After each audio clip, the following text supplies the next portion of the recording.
Good morning to all of you. बच्चों, आज आप क्लास 9th हिस्ट्री का दूसरा लेसन यूरोप में समाजवाद और रूसी क्रांति का आखिरी भाग पढ़ने जा रहे हैं।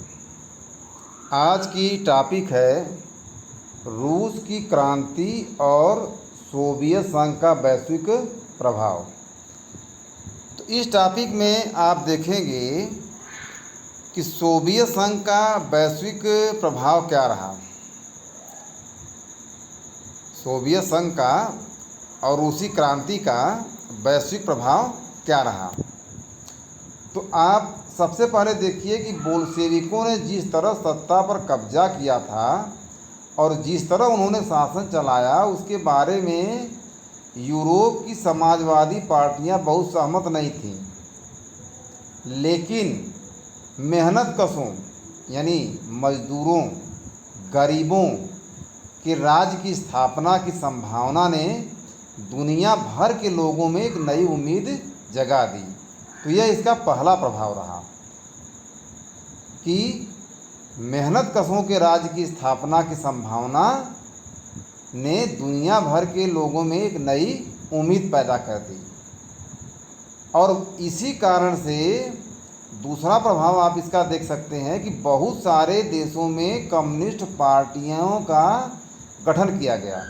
जैसे इंग्लैंड में communist party of great Britain की स्थापना की गई।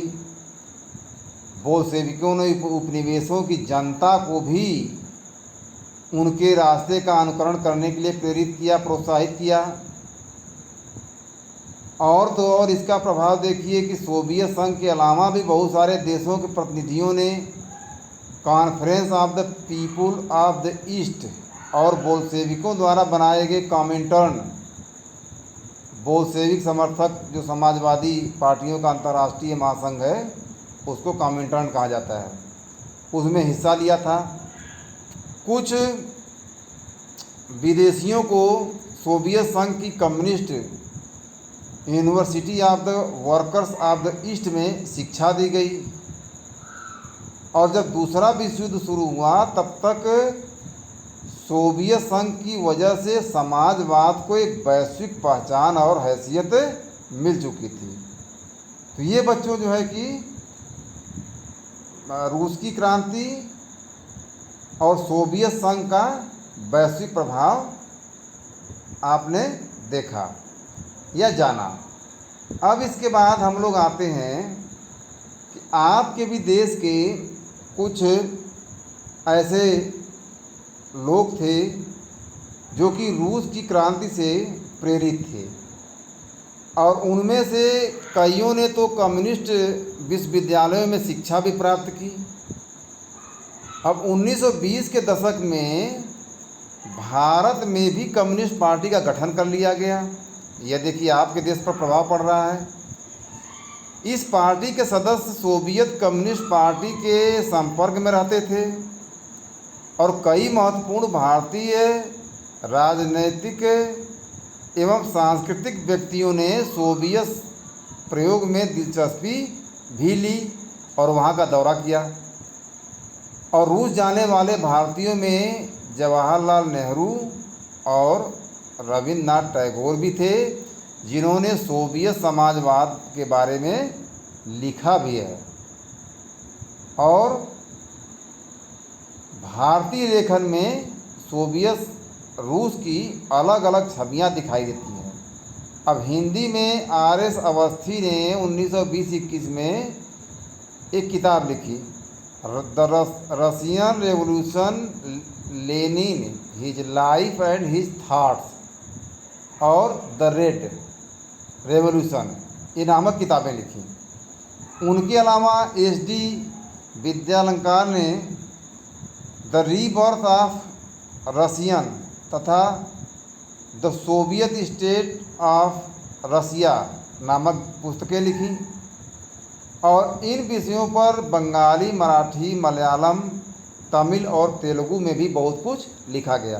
तो आपके देश पर जो है रूस की क्रांति का और जो वहाँ पर परिणाम निकला, जो वहाँ की विचारधारा थी, उसका व्यापक प्रभाव देखने को मिलता है। बच्चों, अब ये कुछ स्रोत दिए गए हैं आपकी जानकारी के लिए, इसको आपको अपने से पढ़ लेना है। अब हम थोड़ा जो है कुछ प्रश्न उत्तरों पर भी चर्चा करेंगे और आपको इन प्रश्न उत्तरों का PDF फाइल जो है भी भेजेंगे, जिसकी मदद से आप अच्छे से लिख सकते हैं और अच्छे से समझ सकते हैं और इससे आपकी विषय वस्तु बिल्कुल स्पष्ट हो जाएगी। तो आइए हम लोग जो है कुछ महत्वपूर्ण प्रश्नों को, ये तो अभ्यास के प्रश्न हैं जिसको आप आसानी से कर सकते हैं। इस अध्याय में और भी बहुत सारे महत्वपूर्ण प्रश्न हैं जिनकी चर्चा करना, जिनके बारे में जानना भी आपको उतना ही आवश्यक है जितना कि अभ्यास के प्रश्नों को करना। तो आप देखिए जो है ये जो प्रश्न उत्तर है, यही PDF फाइल मैं आप लोगों को भेजूंगा। तो इसमें सबसे पहला प्रश्न दिया गया है, उसको ध्यान से आप देखिए। बहुत सारे प्रश्न हैं और ये सारे प्रश्न जो है कि मैं आप लोगों को व्हाट्सएप करूंगा और इसको जो है कि आप देख करके अपना होम असाइनमेंट पूरा करेंगे। तो प्रश्न पहला है कि वह कौन सी विचारधारा है जो समाज के पुनर्गठन का काम करती है? तो उत्तर है समाजवादी विचारधारा। उदारवादी किसे कहते हैं? यह भी एक प्रकार की विचारधारा है जिसमें सभी धर्मों को बराबर का सम्मान और जगह मिले। वे व्यक्ति मात्र के अधिकारों की रक्षा के पक्षधर थे। यानी ऐसे लोगों का समूह उदारवादी कहलाएगा जो सभी धर्मों को बराबर का सम्मान देने और जगह देने की वकालत करते हैं। रूस में उदारवादी विचारधारा समूह लोकतंत्रवादी नहीं था।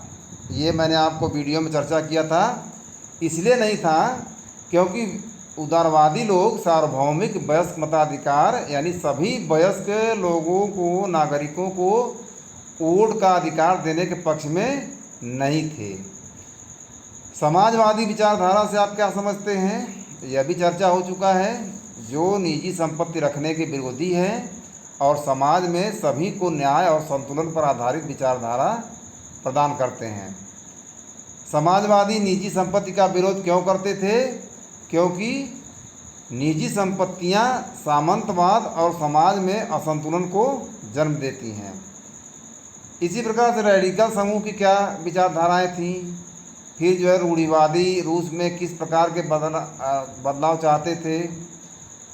ये सारे प्रश्नों के उत्तर जो है मैं वीडियो के दौरान भी दे चुका हूँ और आपको यही फाइल PDF फाइल व्हाट्सएप में करूँगा।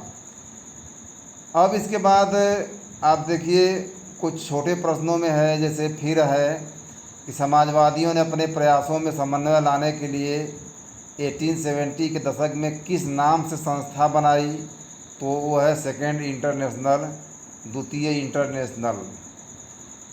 और इसी तरह से इंग्लैंड और जर्मनी के मजदूरों ने अपनी जीवन और कार्य स्थिति में सुधार लाने के लिए कौन कौन से प्रयास किए? तो संगठन बनाना शुरू कर दिया, अपने सदस्यों को मदद पहुंचाने के लिए फंड स्थापित किया, कोष बनाया, काम के घंटे में कमी और मताधिकार के लिए आवाज़ उठाना शुरू कर दिया। 1914 तक यूरोप में समाजवादी कहीं भी सरकार बनाने में सफल क्यों नहीं हुए? इसका भी उत्तर मैंने आपको बताया है, क्योंकि इस दौर में सरकारों में रूढ़िवादियों, उदारवादियों और रेडिकलों का ही दबदबा बना रहा। अब इसके बाद जो है कि देखिए निरंकुश राजशाही किसे कहते हैं? ऐसा शासन जहाँ राजा ही सर्वोसर्वा होता है और लोगों को कोई अधिकार प्राप्त नहीं होता, निरंकुश राजशाही या शासन कहलाता है। और इसके बाद जो है कि कुछ बड़े बड़े भी प्रश्न दिए गए हैं जिनको आपको करना है कि रूसी किसान यूरोप के अन्य किसानों से किस प्रकार भिन्न थे।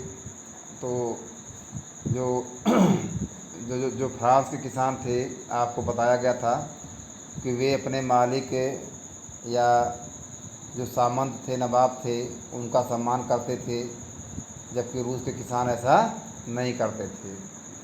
तो ये जो है कि 3 भागों में दिया गया है, इसको आपको लिखना है। विश्व में लोकतंत्र स्थापित करने में किन्हीं 3 घटनाओं का नाम बताइए।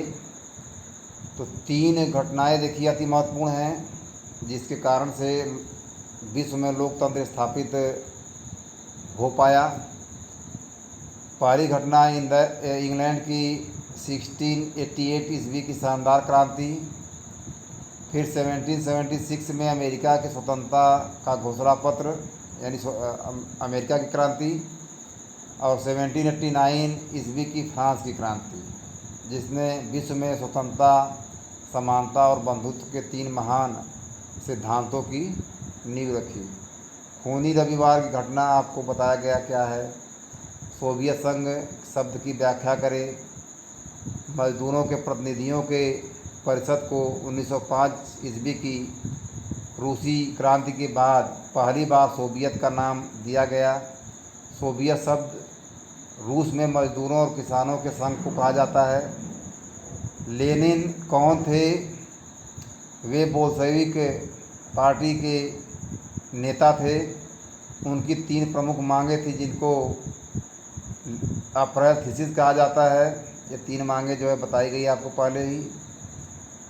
और 1917 ईस्वी की क्रांति में लेनिन या बोल्शेविकों की भूमिका का वर्णन करिए। देखिए दीर्घ प्रश्न है, इसका उत्तर आपको करना है। इसको फिर से आप समझ लीजिए कि रूस की क्रांति को सफल बनाने में, रूस में क्रांतिकारी आंदोलन के विकास में सबसे बड़ा योगदान लेनिन का ही था, जो रूस के सबसे शक्तिशाली पार्टी बोल्शेविक पार्टी के नेता थे। जार के सिंहासन त्यागने पर 15 मार्च 1917 ईस्वी को केरेंस्की के नेतृत्व में जो सरकार बनी वह भी देश की समस्याओं को दूर नहीं कर पाई। और ऐसे में संभावना थी कि रूस में जार का शासन पुनः लौट सकता है। और ऐसी कठिन समय में यदि लेनिन ने देश की बागडोर न संभाली होती तो सारे किए कराए पर पानी फिर सकता था। उनके योगदान आप देखिए पॉइंट वाइज। लेनिन के नेतृत्व में बोल्शेविक पार्टी ने युद्ध समाप्त करके किसानों को ज़मीन दिलाने तथा सारी सत्ता सोवियत को सौंपने के संबंध में स्पष्ट नीतियां बनाई। दूसरा है, सबसे पहले रूस ने प्रथम विश्व युद्ध से खुद को अलग कर लिया, चाहे उसके लिए उसे भारी कीमत ही क्यों न चुकानी पड़ी। और अंतिम है कि रूस के अधीन सभी उपनिवेशों को स्वतंत्र कर दिया गया और लेनिन ने अनेक घोषणाएं कर रूस में एक समाजवाद का युग आरंभ किया। तो ये सारे बच्चों जो है कि प्रश्न हैं जिन पर चर्चा की जाएगी, तो वीडियो बहुत ही लंबा हो जाएगा और इसको मैं आपके व्हाट्सएप पर भेज दूंगा और आप इसको देख करके सारे प्रश्नों के उत्तर समझेंगे, जैसा कि आपको पहले भी ये पढ़ाया जा चुका है। तो अब हम लोग जो है कि नेक्स्ट क्लास में एक नए चैप्टर के साथ मिलेंगे। तब तक के लिए सभी को धन्यवाद।